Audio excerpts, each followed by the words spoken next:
It was raining that morning in Manhattan, one of those quiet, gray rains that made the streets glisten like mirrors. Maya adjusted the strap of her handbag and quickened her pace. She had memorized the subway stops, rehearsed her elevator pitch a dozen times in her head, and taken the long way around to avoid stepping into any puddles.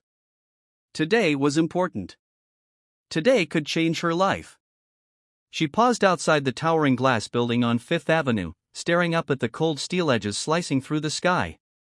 It was intimidating, slick, expensive, and filled with the kind of people she had never shared space with. But still, she took a breath and stepped through the revolving doors. Inside, everything smelled of money, leather chairs, fresh espresso, expensive perfume. Her heels clicked nervously on the marble floor as she checked in at the front desk. Maya Thomas. Here for the 9:30 interview with Crestlight Holdings. The receptionist gave her a once-over, eyes lingering a second too long, but handed her a visitor badge without a word. The elevator ride to the 21st floor felt longer than it was. Maya's reflection stared back at her from the mirrored walls, sharp, composed, and wearing the one blazer she owned, the one she had dry-cleaned the night before, even though it meant skipping dinner. She had twisted her curls into a sleek bun, applied light makeup, and carried a folder of neatly printed resumes. She was ready. Or so she thought. The moment she walked into the conference room, something shifted. 3 men sat at the long table. All white. All in tailored suits. One of them barely looked up from his phone. Another gave her a disinterested nod. The third leaned back in his chair, a smirk playing on his lips. "You're Maya?" the smirking one asked. "Yes, sir." He looked at the others and chuckled. "You don't look like most of the people we interview for this role." Maya tried to smile, brushing off the comment. "I bring a different perspective, and I believe diversity is an asset to any team." "Oh, you're one of those," the older man murmured. What followed wasn't an interview. It was a slow, deliberate tearing down of her confidence. They questioned her past roles with obvious doubt. "You managed operations?"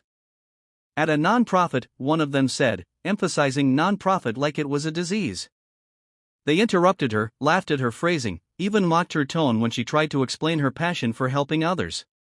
"Let's be honest," one of them finally said, "this environment might be a bit too fast-paced for someone with your background." Maya sat still, clutching her resume folder. "With respect, I've handled far more chaotic situations than." "Yeah, I think we're done here," the smirking one interrupted. "Security will see you out." Thrown out. No thank you. No handshake. Just dismissed. Maya walked out, head high, until she reached the elevator. There, alone, she let her mask slip. Her hands trembled. Her throat burned. She had faced challenges before. She had worked 2 jobs while finishing school, cared for her mother through chemo, volunteered on weekends, but somehow, this room full of arrogant men had made her feel 2 inches tall. That's when she heard the voice. "Excuse me, are you okay?" Maya turned around quickly, startled. A woman stood there, mid-40s, in a sharp navy dress, laptop under her arm, her face framed by a warm, curious expression. "I saw you come out of the Crestlight interview." Maya wiped her eyes quickly. "I'm fine. Thank you." The woman hesitated, then offered her hand. "Karen Lee. I work upstairs. CEO of a fintech startup." Maya blinked. "CEO?" "I overheard a bit from the receptionist," Karen continued, her voice soft. "They've been known for, let's say, outdated views." "I'm sorry you experienced that." Maya's voice cracked slightly. "I prepared so hard. I thought maybe this would be my chance." Karen looked at her for a moment. "Why don't you come up to my office? Just for coffee. I'd like to hear your story." Maya hesitated. "Really? Really? I don't offer coffee to just anyone." Upstairs, the world looked different. Karen's office was filled with light, green plants, books, and photos of her family. It felt real. Human. Over 2 cups of strong coffee, Maya told her story.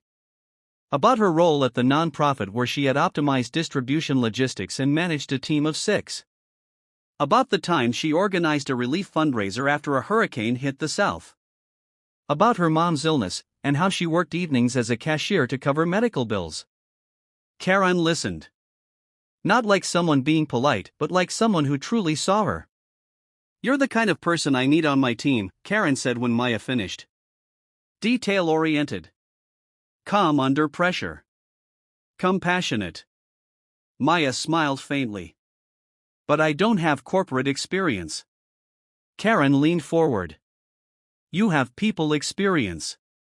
You know how to lead. That's more valuable than any corporate buzzword."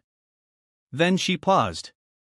"There's a role I've been meaning to fill, Director of Internal Operations. It's bigger than the job you applied for, but I think you're more than capable. If you're open."